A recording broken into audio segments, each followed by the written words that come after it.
નમસ્કાર, આપ જોઈ રહ્યા છો ગુજરાત ફર્સ્ટ અને ગરવી ગુજરાતમાં હું જાગૃતિ। સૌપ્રથમ વાત કરીશું તપતા ગુજરાત વિશે।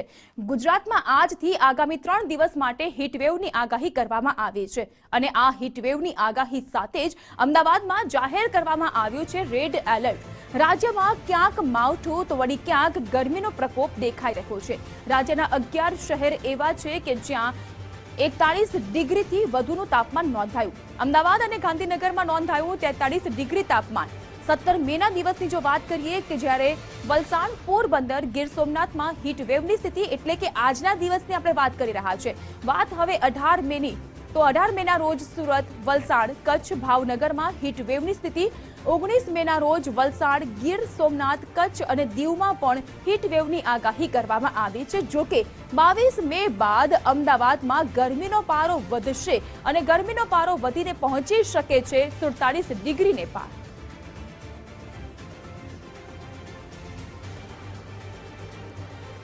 તો સમગ્ર રાજ્યની આપણે વાત કરીએ કે જ્યાં આગામી 3 દિવસ માટે હીટવેવની આગાહી કરવામાં આવી છે। જો કે કેટલાક વિસ્તારમાં કમોસમી વરસાદના કારણે લોકોને મુશ્કેલી વધી છે તો કેટલાક વિસ્તારમાં કાળઝાળ ગરમીથી લોકો ધોમધકતા તાપથી શેકાઈ રહ્યા છે। જો કે અમદાવાદમાં હવામાન વિભાગ દ્વારા જે પ્રકારનું તાપમાન વધી રહ્યું છે તેને જોતા રેડ એલર્ટ જાહેર કરવામાં આવ્યું છે અને 22 મે બાદની જો વાત કરીએ તો અમદાવાદમાં તાપમાન વધીને 47 ડિગ્રીને પાર કરી શકે છે। કયા શહેરમાં કેટલું તાપમાન છે એનો આ દ્રશ્ય ગ્રાફિક્સના માધ્યમથી આપને બતાવી રહ્યા છીએ। જામનગરમાં 38.3, પોરબંદરમાં 38.6, ભાવનગરમાં 41.1 ડિગ્રી તાપમાન। એ જ પ્રકારે ડાંગની સ્થિતિ છે અને કંડલામાં નોંધાયું છે 39 ડિગ્રી તાપમાન। એટલે કહી શકાય કે ક્યાંક ઠંડી તો ક્યાંક ગરમી, કારણ કે કમોસમી વરસાદના કારણે કાળઝાળ ગરમીથી ત્યાંના સ્થાનિકોને રાહત મળી રહી છે। ભલે ખેડૂતો માટે આપદા વધી હોય પરંતુ એ જ પ્રકારની સ્થિતિ હીટવેવથી શેકાતા સ્થાનિકોની પણ થઈ રહી છે, કારણ કે રાજ્યમાં અમદાવાદમાં રેડ એલર્ટ જાહેર કરવામાં આવ્યું છે। સુરેન્દ્રનગરમાં 42.3 ડિગ્રી તાપમાન, વડોદરામાં 42.2 ડિગ્રી તાપમાન નોંધાયું છે। તપતા ગુજરાતના આ દ્રશ્યો પણ આપને બતાવી રહ્યા છે।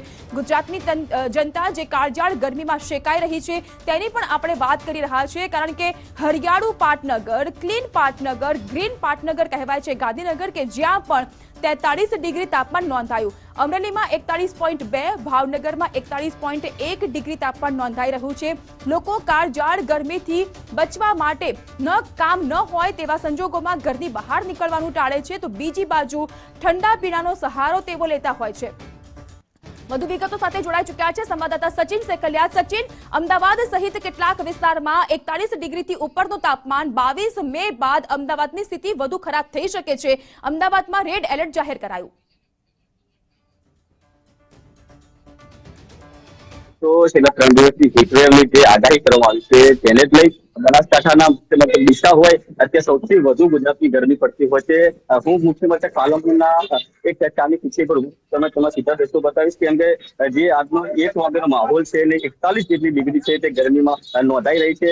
કેમ કે જે રીતે હીટવેવ પડી રહ્યો છે જેના કારણે જે લોકો છે તે ગરમીથી બચવા માટે અનેક પ્રકારના પ્રયત્નો કરતા હોય છે। જોકે હાલ આ ચાની ખીચડી લોકો છે તે બેસી રહ્યા છે। આપણે તેની સાથે વાત કરવાનો પ્રયત્ન કરશું કે ગરમી શું કહો છો, ગરમી 41 ડિગ્રી જેટલી પહોંચી છે, આપ ચાની ખીચડી બેઠા છો, કેવું લાગી રહ્યું છે?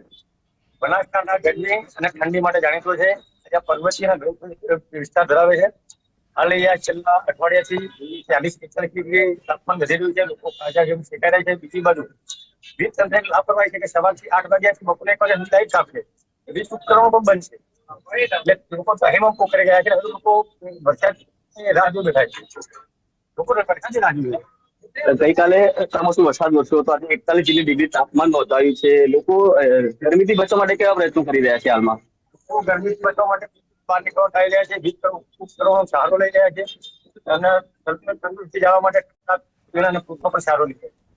લોકો છે તે ગરમીથી બચવા માટે ઠંડા પીણાનો નાસ્તો છે તે કરી રહ્યા છે। આપણી સાથે એક યુવક છે ચા બનાવી રહ્યો છે, તેનું શું કહો છો, તમારી કેવી ગ્રાહકી રહી છે? હાલ ગરમી પડી રહી છે, કેવો માહોલ છે અત્યારે?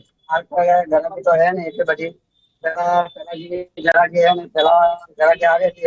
હવે ગરમી વધારે પડે એટલે ગરાકી એકદમ ઓછી થઈ ગઈ એકદમ। ગરમી 41 જેટલી ડિગ્રી તાપમાન નોંધાયું છે જાગૃતિ, એટલે કંઈક ને કંઈક છે લોકો છે તે પોતાના ઘરની બહાર નીકળવાનું કામ નથી લેતા જાગૃતિ.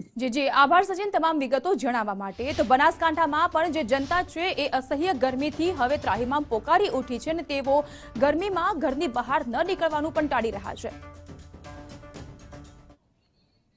તો બનાસકાંઠામાં જે પ્રકારની સ્થિતિ છે એ જ પ્રકારની સ્થિતિ અને ગરમીનો માહોલ આપણને જોવા મળશે હવે જામનગરમાં, કારણ કે જામનગરમાં પણ ગરમીનો પ્રકોપ જોવા મળી રહ્યો છે. જામનગરમાં ગરમીનો પારો પહોંચ્યો છે 40 ડિગ્રીને પાર અને ગરમીના કારણે જામનગર વાસીઓના હાલ થઈ રહ્યા છે બેહાલ. વધુ વિગતો સાથે જામનગરથી જોડાઈ ચૂક્યા છે સંવાદદાતા નથુ. જામનગર વાસીઓની ગરમીના વધતા પ્રકોપ સામે કયા પ્રકારની સ્થિતિ?